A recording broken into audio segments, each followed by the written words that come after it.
베드로전서 4장 1절부터 11절입니다.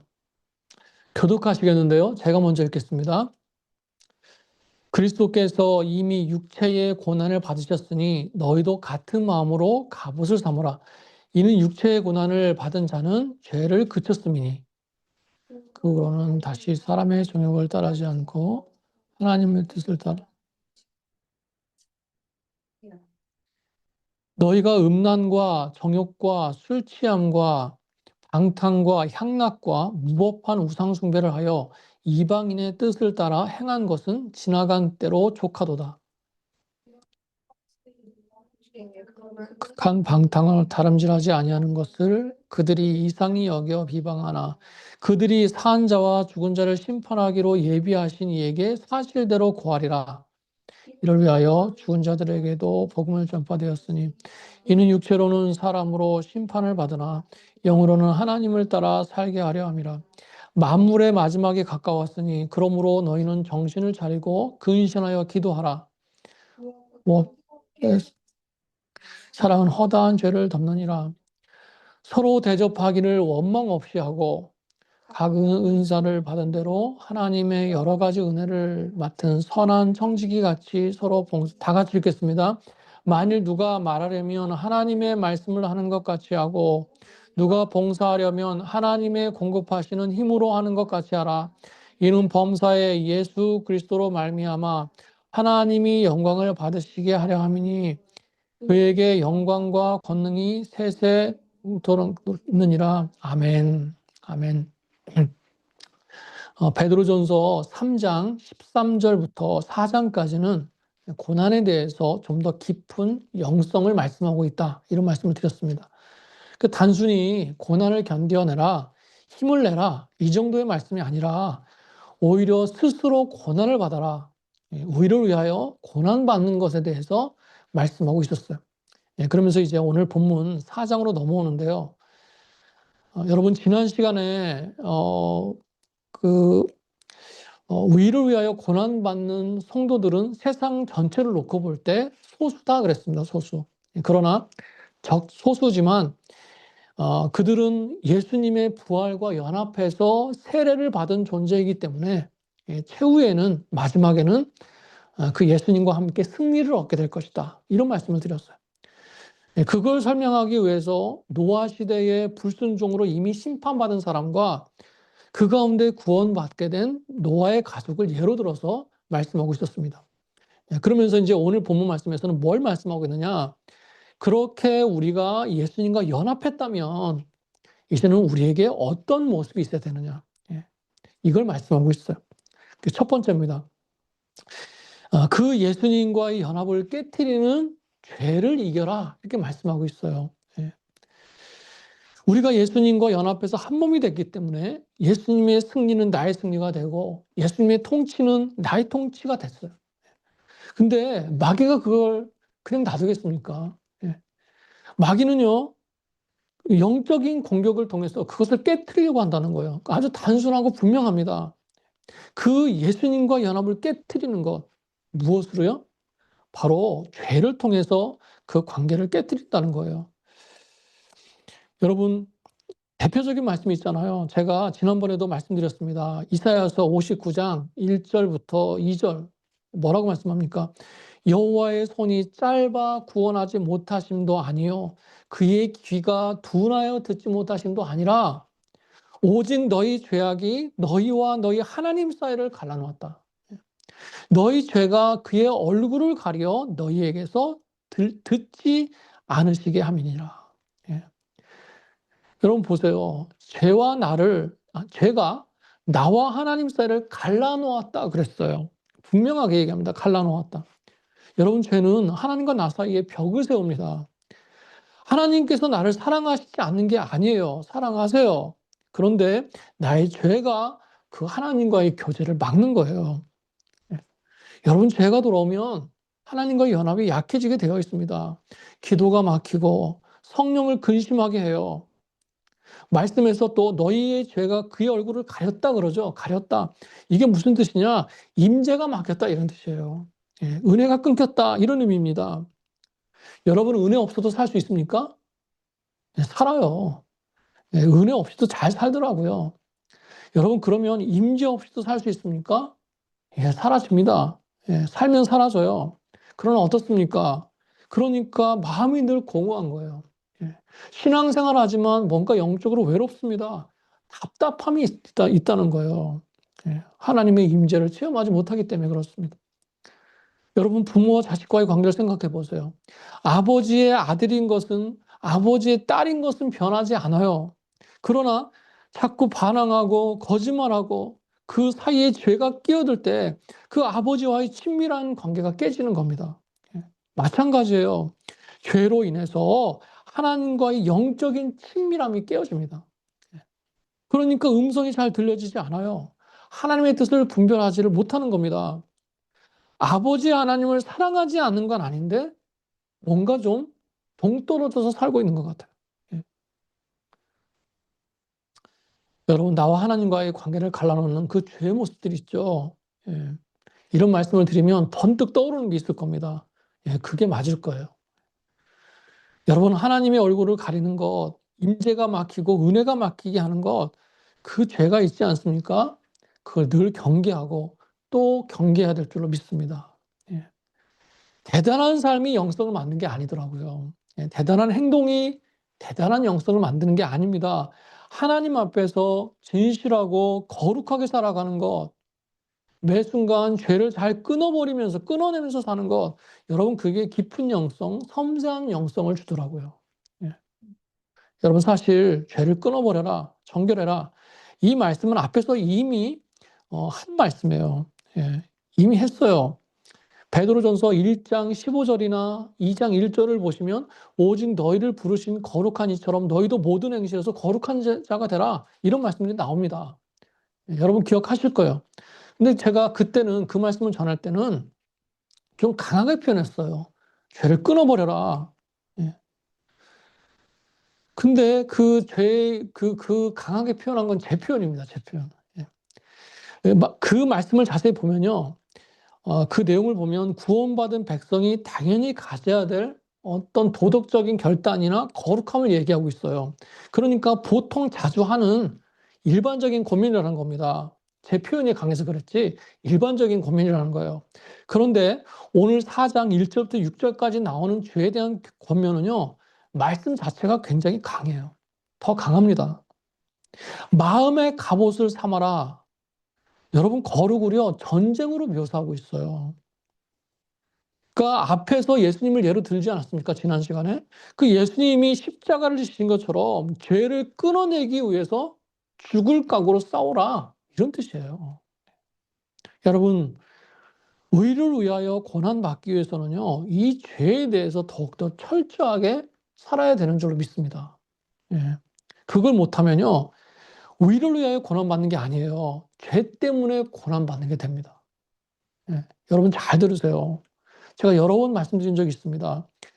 우리는요, 의를 위해서 고난받지만 사실 죄 때문에 당하는 고난도 엄연히 있다는 거예요. 예. 인과에 의한 고난이라고 하죠. 원인이 있기 때문에 그 결과로 인해서 당하는 고난입니다. 예. 살인하고 강도짓 한 사람이 붙잡혀가지고요, 몇십 년 동안 감옥에서 힘든 시간을 보냈어요. 여러분, 그게 고난입니까? 아니죠. 그건 죄로 인한 결과 형벌을 받은 거예요. 여러분 바울 보세요. 돌에 맞기도 하고 감옥에 갇히기도 했습니다. 자신의 죄 때문에 욕심 때문에 그런 게 아니에요. 예수님을 전하고 복음을 위해서 살다가 그렇게 된 겁니다. 이게 바로 의를 위한 고난이죠. 예. 여러분 교회 생활도 똑같습니다. 교회 안에서도요. 의를 위한 고난이 있고 죄로 인한 고난이 있어요. 예. 말씀대로 살지 않았기 때문에 불순종했기 때문에 교회에 환란이 있고 어려움이 있고 분열이 있습니다. 그거는요 인과에 의한 거예요. 예. 신문대로 거두게 된 겁니다. 그런데 그걸 십자가로 착각하는 사람도 있다는 거예요. 예. 자신의 행동과 죄로 인한 고난인데 그걸 의를 위한 고난이다 이렇게 생각한다는 거죠. 여러분 아닌 것 같습니까? 근데 보세요. 다 자기가 옳다고 하잖아요. 예. 여러분, 교회가요, 사람의 죄로 인해 고난받는 곳이 돼서는 안 됩니다. 오히려 그 죄를 해결하고 하나님의 뜻대로 변화되어야 되는 곳이죠. 뭔가 시행착오가 있었어요. 그러면 회개하고 발전과 변화가 있어야죠. 예. 교회는요, 복음을 전하다가 주님의 말씀을 위해서 좋은 일 하다가 말씀대로 살려고 하다가 어려움을 당하는 곳, 그것이 바로 교회이어야 한다는 것입니다. 여러분, 그래서요, 온전히 의를 위한 고난이 되기 위해서는 반드시 죄를 해결해야 됩니다. 죄를 끊어내야 돼요. 예. 여러분, 1절 끝부분에서 육체의 고난을 받은 자는 죄를 그쳤음이니 이렇게 말씀하고 있죠. 이거 누구에게요? 우리에게요, 우리에게. 우리가 육체의 고난을 받았기 때문에 죄를 짓지 않게 됐대요. 그런데 이 육체의 고난은 뭐냐? 내가 내 몸으로 당하는 고난이 아닙니다. 내가 내 몸으로 고난을 당해서 뭔가 좀 더 지고지순한 경지에 이르른다, 죄를 해결한다. 이게 뭐예요? 금욕주의라고 하죠. 고행주의라고 합니다. 그래서 스스로 몸에 막 고통을 줘가지고 죄에서 좀 더 거룩해진다. 예. 여기서 말하는 그런 고행주의가 아니라는 거예요. 여기서 말하는 고난은 뭡니까? 바로 앞부분에서 말씀하신 고난이에요. 그리스도께서 예, 그리스도께서 이미 육체의 고난을 받으셨으니, 그러니까 이 육체의 고난은 내 고난이 아니라 예수님의 고난의 흔적을 가진 사람을 얘기하는 겁니다. 예. 다르게 표현하면 예수님의 육체의 고난에 참여한 나 자신이에요. 예. 그러니까 예수님의 고난을 이 마음에 품고 사는 사람, 예수님처럼 고난을 감당하면서 사는 사람이 죄를 이기고 죄를 그치게 한다, 이런 뜻입니다. 예수님이 그렇게 하셨습니까? 여러분, 죄를 해결하기 위해 십자가를 지신 예수님의 고난을 기억하시기 바랍니다. 그 십자가를 나의 십자가로 받아들이고 그 십자가의 능력을 믿는 사람이 바로 죄를 이기게 되는 거예요. 예. 여러분, 예수님도요, 고난 자체를 좋아하지 않으셨습니다. 십자가를 앞에 두고 겟세마네 동산에서 괴로워하시잖아요. 할 만하시거든 이 잔을 내게서 지나가게 하옵소서. 예. 그러나 거기서 멈추지 않으시죠. 그러나 나의 원대로 하지 마시고 아버지의 원대로 하옵소서. 예. 왜요? 죄를 해결하시기 위해서. 하나님과 우리 사이를 갈라놓았던, 또 앞에서 말한 하나님의 얼굴을 가렸던 그 죄를 해결하기 위해서, 예, 순종하신 거예요. 예. 여러분, 예수님의 육체의 고난에 참여하심으로, 다시 말하면 그 십자가의 능력으로 죄를 이기시기를 바랍니다. 십자가의 능력으로 죄를 이겨야 돼요. 또 말씀은 뭐라고 얘기합니까? 예수님과 같은 마음으로 죄를 이기려는 거예요. 1절 보시면 너희도 같은 마음으로 갑옷을 삼아라 그랬어요. 여러분, 예수님이 가지셨던 그 마음으로 내가 무장하는 것, 그게 바로 내 마음의 갑옷이 된대요. 예. 갑옷은 뭡니까? 막아내는 거죠. 방어하는 거예요. 갑옷은 공격이 와도 내 마음과 내 생각이 다치지 않도록 나를 보호해주는 역할을 합니다. 여러분, 어떤 영적인 공격이 들어왔어요. 그래서 그것이 실제로 어떨 때는 물리적으로, 환경적으로, 사람적으로 나에게 막 다가올 때가 있습니다. 근데 그때 아무런 보호 없이 고스란히 다 당한다고 생각해 보세요. 얼마나 힘들겠습니까? 너무나 쉽게 마음과 생각이 무너지고요. 상처를 입기 쉬워요. 참 견디기 어려운 것입니다. 그래서 쉽게 낙심하기도 하고 우울한 마음에 사로잡히기도 하고 뭔가 하고 싶지도 않은 그 무기력함도 있고, 예. 그런 패배감에 붙들려서 주저앉아 있게 된다는 거죠. 예. 여러분, 갑옷은요, 미리 입는 거예요, 미리. 방어용입니다. 공격이 들어온 후에 입는 게 아니에요. 미리 입고 있어야지 방어가 되는 거예요. 예. 그래서 어떤 시험이나 영적인 공격들은 대부분 뭡니까? 우리가 예상하지 못할 때 들어올 때가 많지 않습니까? 예상해도 힘든데 예상하지 못할 때 오기 때문에 정말 더 힘든 거예요. 그럴 때 정신을 차리지 못하고 너무나 쉽게 넘어지고 무너지더라는 겁니다. 여러분, 그래서 그걸 미리 방어할 수 있는 방법이 있는데 우리 마음에 갑옷이 있는데 그게 뭐라는 거예요 지금? 예수님의 마음을 갖는 거래요. 예. 늘 예수님을 묵상하고요. 예수님과 교제하고요. 그 예수님의 마음을 나의 마음으로 갖고 살 때 그것이 내 마음과 생각을 지켜주더라는 것입니다. 예. 우리가 살아가면서 크고 작은 공격과 시험들이 찾아올 때가 많은데요. 그걸 이길 수 있는 마음, 그걸 버틸 수 있는 강한 내성은 어디에서 오는 것이냐? 바로 예수님과 같은 마음을 갖는 것. 같은 마음. 여러분 예수님의 마음을 갖기를 힘쓰시기 바랍니다. 예. 여러분 그리고 이것도요. 성령께서 함께 하셔야 되는 거예요. 도우셔야 되는 겁니다. 고린도전서 2장을 보시면 바울 사도가 성령께서 주시는 지혜에 대해서 쭉 말씀하고 있어요. 거기 보면 성령께서는 우리의 영의 눈을 열어주셔서 지혜를 주셔서 복음을 깨닫게 하셨다 그럽니다. 맞죠? 그리고 또 성령님께서는 고린도 교회 안에 있는 그 여러 가지 문제들에 대해서도 깨닫게 하시고 그 문제를 해결할 수 있는 지혜도 주신다 그랬어요. 그리고 또 하나 성령께서는 어떤 일을 하시는가? 예수님의 마음을 헤아리고 또 우리가 그 예수님의 마음을 갖게 하신다 이렇게 얘기합니다. 예. 누가 주의 마음을 알아서 주를 가르치겠느냐?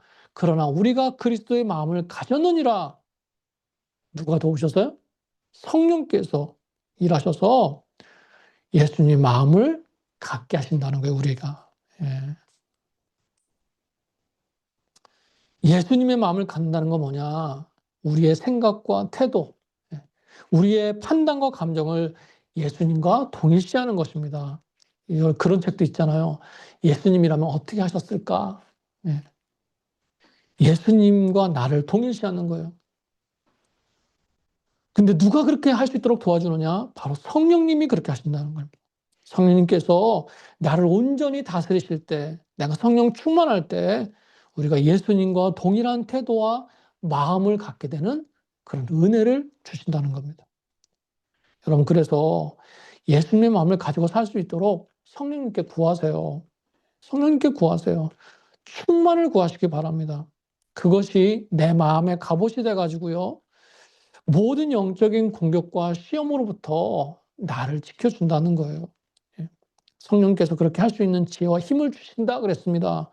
그럼 그것으로 끝나는 건가? 내가 예수님의 마음을 가지고 살 수 있도록 성령께서 내 속에서 일하실 수 있도록 하기 위해서 내가 해야 되는 건 뭐예요?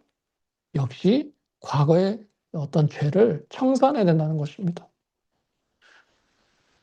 3절부터 6절까지를 보세요. 죄의 예들이 쭉 나오고 있죠. 너희가 음란과 정욕과 술 취함과 방탕과 향락과 무법한 우상을 숭배하여 이방인들의 뜻을 따라 행한 것은 지나간 때로 족하도다. 그러니까 이런 죄의 모습들을 가지고 있다고 한다면 어떻게 예수님의 마음을 가질 수 있겠습니까? 당연한 거죠. 성령께서 지혜를 주시고 역사하셔서 예수님의 마음을 가질 수 있는데 이런 육의 죄를 가지고 있는, 육의 모습을 가지고 있는데 성령께서 어떻게 역사하실 수 있느냐라는 거예요. 예. 여러분 갈라디아서나 로마서에도 말씀하고 있죠. 육체의 소욕이 있고 반대로 성령의 열매, 성령의 소욕이 있어요. 육체의 소욕 가운데 있는 내가 살아가는데 어떻게 예수님의 마음, 성령의 역사가 있을 수 있겠느냐. 바로 그거 아닙니까? 그래서 베드로 사도가 뭐라고 얘기하는 거예요? 지나간 때로 족하다. 지나간 때로 족하다. 과거에 묶이지 말라는 거죠. 또다시 그 세상의 죄로 돌아가지 말라. 이렇게 말씀하고 있는 것입니다. 여러분, 예수 믿는 것 때문에, 말씀대로 사는 것 때문에 고난당하니까 어떻게 합니까? 그 고난을 피하기 위해서 유대교로 돌아갔어요. 과거로 돌아갔어요. 그 고난을 피하기 위해서 세상으로 돌아갔습니다. 타협도 하게 됐습니다. 또다시 이방인들에게로 돌아가서 그들과 함께 먹고 마시면서 살았다는 거예요. 과거로 돌아간 거죠. 예. 여러분 그것은요. 일시적으로 고난을 피하는 것 같지만 결국 본질적인 해결이 아니라는 거예요. 예. 말씀을 보니까 예수 믿지 않는 그 이방인들이 이 베드로서를 받아보는 성도들, 그러니까 이 베드로서를 받아보는 고난당하는 성도들을 보면서 어떻게 했다고 얘기합니까? 예전에는 같이 자신들과 같이 극한 방탕으로 살던 사람들인데 이제는 그렇게 하지 않는 것을 이상하게 생각하면서 비방했다는 거예요. 쉽게 말하면 그거죠. 너 왜 옛날처럼 살지 않아? 왜 우리와 어울리지 않냐? 예. 그런데 당연하지 않습니까? 예수 믿고 구원받아서 주님과 연합했다고 그랬어요. 주님 안에서 살아가는 그 삶을 살아가는데 어떻게 같을 수 있겠어요? 그러니까 그런 삶을 볼 때 그걸 이해하지 못하는 겁니다. 그러면서 뭐라고 그래요? 너는 무슨 재미로 사냐? 예수 믿는 사람들이 자주 듣는 얘기 아닙니까? 너는 무슨 재미로 사냐? 왜 너만 그렇게 유별나냐? 예. 예수님의 마음과 태도를 가지고 살아가는 그 거룩한 삶이 세상에서는 비방거리가 되고요. 핍박의 원인도 된다는 것입니다. 예. 여러분, 예수 제대로 믿고 사는 게 참 쉽지 않은 세상이에요. 그죠? 예. 여러분, 요즘 뭐 유튜브나 TV 같은 데 보세요. 제가 하나 느낀 게 있습니다. 술을 안 먹는 사람들이 없더라고요. 예. 소위 예수 믿는 크리스찬 연예인들도 있잖아요. 다 알잖아요. 물론 뭐 그 문화가 그래서 그런지 모르겠지만, 제가 보면서 느낀 게 있어요. 야, 술을 안 먹는 사람이 정말 없구나. 또 그런 걸 보면 사람들이 먹고도 싶겠구나. 예. 술 먹는 거 별거 아닌 것 같고, 담배 하는 거 별거 아닌 것 같지만, 내가 하나님 앞에 거룩하게 구별되어 살아가는 약속 아닙니까? 약속? 근데 그거 하나 지키기도 너무너무 힘든 세상이고요. 정말 거룩하게 사는 게 뭔가 싶은 그런 마음이 들 때가 참 많습니다. 예. 여러분, 예수 믿는 사람들이요, 세상 사람과 섞이지 못하는 게 당연합니다. 예. 조금만 표신해도 뭐라 그래요? 유별나다고 하죠. 다른 사람은 안 그러는데 왜 너만 그러냐? 그들도 나에게 거리감을 느끼겠지만 나도 그들에게 거리감이 느껴져요. 여러분, 믿지 않는 친구들을 만나서 얘기하다 보면 완전히 화제도 다르고 쓰는 말도 다릅니다. 단어 자체가 달라요. 예. 의도하지 않아요, 서로가. 근데 거리감이 느껴집니다. 문화가 다르고 가치를 두고 사는 게 달라요. 삶의 목적이 다르기 때문에 그렇습니다. 예, 아예 바라보는 시각이 달라요. 여러분, 그런데 그렇게 구분되어진 것 자체가 축복이라는 것입니다. 정말 그렇게 생각하시는지 모르겠어요. 예. 나는 좀 도태되는 것 같아. 나는 좀 동떨어지는 것 같아. 이런 마음이 강한지, 그렇게 구분되는 게 축복이다. 이 마음이 강한지 모르겠어요. 예. 여러분, 거룩은요, 구분됐다는 뜻이에요. 구분됐다. 세상과 구분돼서 하나님의 자녀로 살게 되는 것, 살아가는 것, 그게 하나님께서 원하시고 기뻐하시는 모습 아니겠습니까? 예. 그게 바로 축복인 줄로 믿습니다. 여러분, 하나님께서 아브라함에게 너의 고향 친척 아비집을 떠나라 그러시지 않았습니까? 그때 아브라함의 나이가 75세였어요. 작은 나이가 아니었습니다. 그리고 아브라함이 살던 갈대아 우르는 어땠습니까? 수메르 문화의 중심지였어요. 세계사 속에 나오죠. 그러니까 쉽게 말하면 당시에 가장 살기 좋은 곳 중에 하나였어요. 예. 그런데 그곳을 떠나서 그것도 정처 없이 목적지 없이 떠나야 됩니다. 여러분, 그게 축복으로 느껴지십니까? 예. 우리 같으면 어떻겠어요? 걱정과 두려움 가운데 막 살겠죠. 어떻게 될까? 여러분, 그런데 인생 전체를 놓고 볼 때 아브라함에게는 그게 축복이었어요. 왜 그렇습니까? 하나님께서 아브라함을 떠나게 하신 것은요, 떠나게 하시고 명령하시는 그 땅으로 가게 하신 것은 뭡니까? 아브라함을 세상과 구분시켜 놓으신 거예요. 예. 세상과 구분해서 하나님의 사람으로 살게 하시고 하나님의 족보를 이루시기 위해서 믿음의 조상으로 이루시기 위한 시작이었습니다. 그건 축복의 시작이었어요. 믿지 않는 사람들이 믿는 사람들을 보면서 이상하게 생각하고 막 비방한다고 그랬어요. 그런데 그 뒤에 뭐라고 말씀하고 있습니까? 그 사람들은 결국 산 자와 죽은 자를 심판하시는 하나님 앞에서 직고할 때가 있을 것이다. 예. 자신들의 말과 행동에 대해서, 삶에 대해서 얘기해야 될 때가 있다는 거예요. 뭡니까? 심판의 때가 있다는 거죠. 이 땅에서 누릴 걸 다 누리는 것 같아도 여러분 얼마나 짧습니까? 결국 하나님 앞에 설 날이 너무나 가까이 있다는 거예요. 여러분, 그러므로 세상과 내가 다른 것을 이상하게 생각하지 마세요. 억울하게 생각하지 마세요. 예, 또 그렇게 구분되어 살아가는 것을 포기하지 마시기 바랍니다. 지나간 것을 뒤돌아보지 마시고요. 그것을 부러워하면서 다시 뒤돌아가지 마시고 오히려 지금 주신 것을 감사하면서 거룩하게 살기를, 구분되어 살기를 힘쓰시는 그런 저 여러분 되시기를 축복합니다. 여러분, 성령으로 말미암아 예수님의 마음을 내 마음의 갑옷으로 입고 무장해 나가시는, 예, 그래서 어떤 공격이 와도 당황하지 않고 이겨나가시는 그런 저 여러분 되시기를 축복합니다. 예, 특별히 지금 의를 위해 고난받기 위해선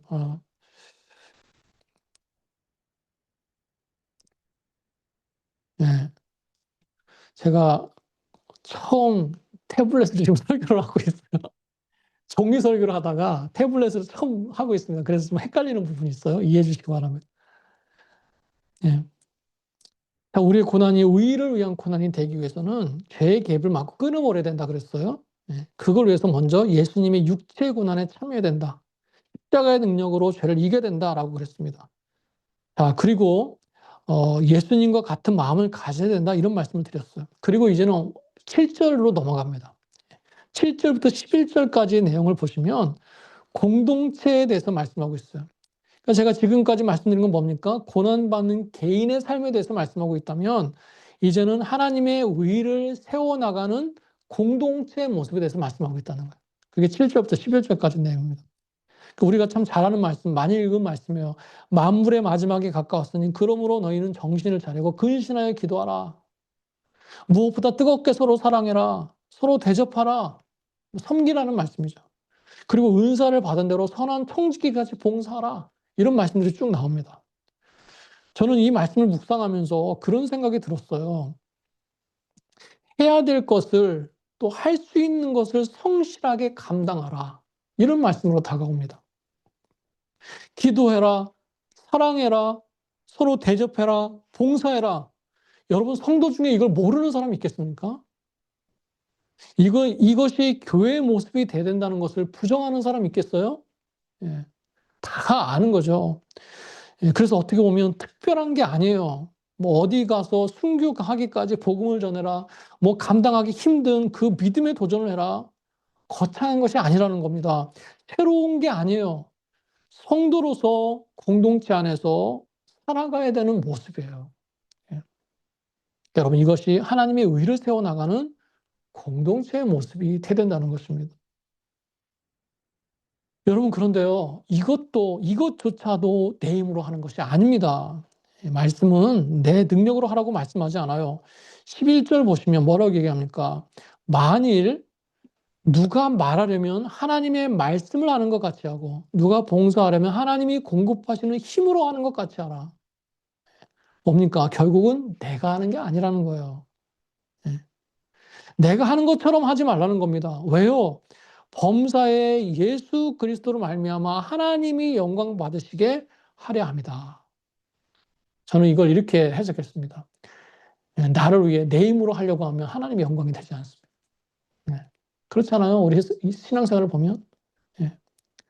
나를 가리고 하나님이 하시는 것처럼, 우리 주님이 하시는 것처럼 할 때 거기에 하나님의 은혜와 영광이 있더라는 거예요. 결국 그 모든 것이 내 자랑이 아니라 하나님의 영광이 되기 위해서라는 것입니다. 그런 삶을 통해서 예수님을 드러내고 하나님께 영광 올려드리는 삶을 살아라, 이렇게 말씀하고 있는 것입니다. 예수님께서 너희는 세상의 소금이다, 너희는 세상의 빛이다, 그러면서 뭐라고 말씀하셨어요? 이같이 너희 빛이 사람 앞에 비치게 하여 그들로 너희 착한 행실을 보고 하늘에 계신 너희 아버지께 영광을 돌리게 하라, 이렇게 말씀하셨습니다. 그러니까 이게 뭐냐, 그런 일상의 삶으로, 자녀로 성실하게 살아가라는 거예요. 예. 결국 그것을 통해서 하나님께서 영광 받으시고 그것이 복음을 전하는 이유가 된다는 것입니다. 여러분, 우리가 그렇게 살아가야 될 줄로 믿습니다. 오늘 하나님의 의를 위하여 고난을 자처하는 성도들의 영성에 대해서 지난 시간에 이어서 말씀을 드렸어요. 다시 한번 정리합니다.